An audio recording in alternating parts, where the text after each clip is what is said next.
ମୁନୁ କହ। ଏବେ ଗୋଟେ କ'ଣ ଭାରି ଜୋରରେ ଭାଇରାଲ ହେଇଛି ରେ ଗୋଟେ କ'ଣ ମୂଷାକୁ ନେଇକିରି ଗୋଟେ ଝିଅ କ'ଣ ନେଇକି ଜଗନ୍ନାଥ ପାଖକୁ ଯାଇଛି ମୂଷା କ'ଣ ଜଗନ୍ନାଥଙ୍କୁ ଡାକୁଛି କୁଁ କୁଁ ହଉଛି ଏଇଟା କ'ଣ ସତ କଥା? ନା ସିଏ କହୁଛି ଯେ ଗୋଟେ ଯୋଉ ମୂଷାକୁ ଧରିକି ତାକୁ ପଚାରିଲେ ସେ ତାକୁ ଜୟ ଜଗନ୍ନାଥ ବୋଲି କହୁଛି, ତାକୁ ପଣିକିଆ ଡାକୁଛି, ହଁ ହଁ ବାପା ବୋଉ ଡାକୁଛି, ହଁ ଆଉ ବୋଉ ମାନେ ପୁରା କାଳେ ବଡ଼ କଥାଟେ କହିଛି ଯେ ବାପା ମୋତେ ଜଗନ୍ନାଥ ମନ୍ଦିର ନେଇକି ଯା, ମୁଁ ଜଗନ୍ନାଥ ଦର୍ଶନ କରିବି, ନହେଲେ ଘରେ ଖାଇବିନି ପିଇବିନି, କହି ସବୁ କ'ଣ ଡେକ୍ଚି ଫେକ୍ଚି ଫୋପଡ଼ା ଫୋପଡ଼ି କରିଛି।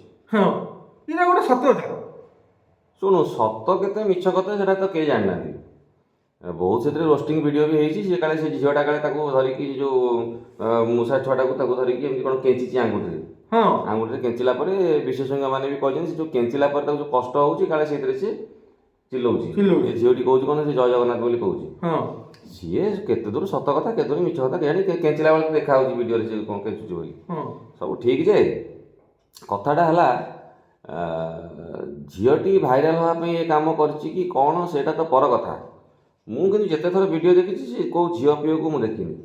ମୁଁ ଗୋଟେ ଜିନିଷ ଲକ୍ଷ୍ୟ କରିଛି କ'ଣ କହିବି, ସେ ଯେଉଁ ମୂଷା ଛୁଆଟା, ହଁ ଦିଟା ମୂଷା ଛୁଆ, ହଁ ସେଟାକୁ ମୂଷା ଛୁଆ ବୋଲି କହୁଛନ୍ତି, ସେଟାକୁ ଗିନି ପିଗ୍ ଆକ୍ଚୁଆଲି ସେଟା ଘୁଷୁରୀ ପ୍ରଜାତିର ଗୋଟେ ଜୀବ ସିଏ ଆକ୍ଚୁଆଲି ତାକୁ ଯଦି ଦେଖିଲି ଗୋଟେ ଜିନିଷ ମୋତେ ଭାବିଲି ତାର ଭାଗ୍ୟ ତାର କେତେ ବଡ଼, ସେ କେତେ ଭାଗ୍ୟବାନ ସେ ମୂଷା। ତୁ ଦେଖେ ଯଦି ବି ସେ ଝିଅଟି ତାକୁ କେଞ୍ଚୁଥିବ ତାକୁ କଷ୍ଟ ହେଉଥିବ, କଷ୍ଟ ହେଲା ବେଳକୁ ତାକୁ ଯେଉଁ କଥାଟି କହିବା ପାଇଁ କୁହା ହେଉଛି କ'ଣ କୁହା ହେଉଛି, ଜୟ ଜଗନ୍ନାଥ କହ ବୋଲି। ଝିଅଟା କହୁଛି ତାକୁ ଜୟ ଜଗନ୍ନାଥ କହ ବୋଲି। ହଁ ସେ ଜୟ ଜଗନ୍ନାଥ କହୁଛି କି ଖାଲି ଚେଞ୍ଚେ ଚେଞ୍ଚେ ହେଉଛି ସେଇଟା ଭଗବାନ ଜାଣନ୍ତି।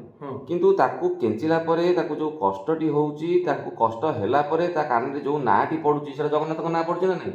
ତେଣୁ ତାର ଯେଉଁ କଷ୍ଟଟା ସେଇଟା ତାର କଷ୍ଟ ହେଇକି ରହୁନି, ଆଉ ସେଇଟା ଜଗନ୍ନାଥଙ୍କର କଷ୍ଟ।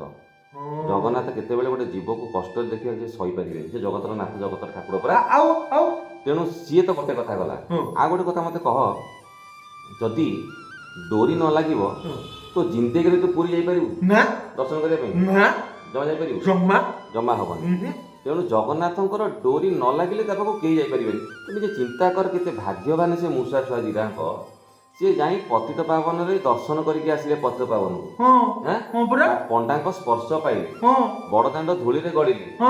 ଏତେ ବଡ଼ ଭାଗ୍ୟ କୋଉ ମଣିଷର ହବ ନା? କୋଉ ପଶୁ ମାନେ ଏଇଟା ପ୍ରଥମ କଥା ମୁଁ ଶୁଣୁଛି, ପଶୁ ମାନଙ୍କୁ ଆଲାଉ ନାହିଁ ତା ଭିତରକୁ। କୌଣସି ପଶୁ ସେ ଜାଗା ଆଜି ପର୍ଯ୍ୟନ୍ତ ମାଟି ମାଡ଼ି ନାହାନ୍ତି। ତୁ ଚିନ୍ତା କର ଏମାନେ କୋଉ ଜନ୍ମରେ କି ପୁଣ୍ୟ କରିଥିଲେ ଯେ ପୁରୀ ବଡ଼ଦାଣ୍ଡ ଯାଇକି ସ୍ପର୍ଶ କଲେ, ସେଠି ମୁଣ୍ଡିଆ ମାରିଲେ, ପତିତ ପାବନକୁ ଦର୍ଶନ କଲେ। ଏଟା କ'ଣ ଜଗନ୍ନାଥଙ୍କ ବିନା ଇଚ୍ଛାରେ ହଉଛି? ମାଧ୍ୟମଟି ସେ ଝିଅ ହେଇଥାଇପାରେ, ସେ ଝିଅ ତାକୁ କେଞ୍ଚୁଥାଇପାରେ, XYZ କିଛି ବି ହେଇଥାଇପାରେ, ସେଇଟା ଭଗବାନଙ୍କ ନିର୍ଦ୍ଦେଶ ବୋଲି ତତେ ଲାଗୁନି? ସେମିତି ତ ଲାଗୁଛି। ଆଉ ଗୋଟେ କଥା ଦେଖ, ସେ ଯେଉଁ ଝିଅଟି ଭାଇରାଲ ହେବା ପାଇଁ ଯଦିଓ ଏ କାମ କରୁଥିବ ଠିକ୍ ଅଛି, ତା କଥାଟା ବର୍ତ୍ତମାନ ଟିକେ ସାଇଡ୍ କରି ରଖ।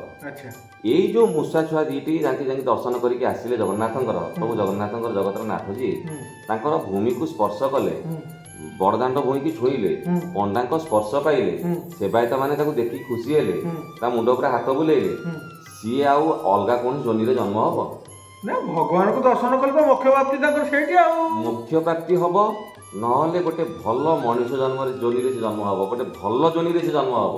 କେବେ ତାର ଆଉ କୌଣସି ପ୍ରକାର ପାପ ତାର ଆଉ ରହିଲା ନାହିଁ। ଯାହାର ନାଁ ଥରେ ଶୁଣିଦେଲେ କୋଟି ପାପରୁ ମୁକ୍ତି।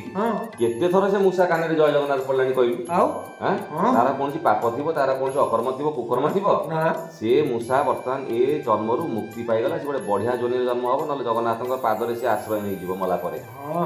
କିନ୍ତୁ ଯଦି ସେ ଝିଅଟି ନିଜେ ଭାଇରାଲ ହେବା ପାଇଁ ଗୋଟେ ନିରୀହ ଜୀବକୁ ଏମିତି ସତରେ କେଞ୍ଚୁଥିବ, ତାହେଲେ ମନେ ରଖିଥା ମୁନା, ଗୋଟେ କଥା ଭୁଲିବୁନି।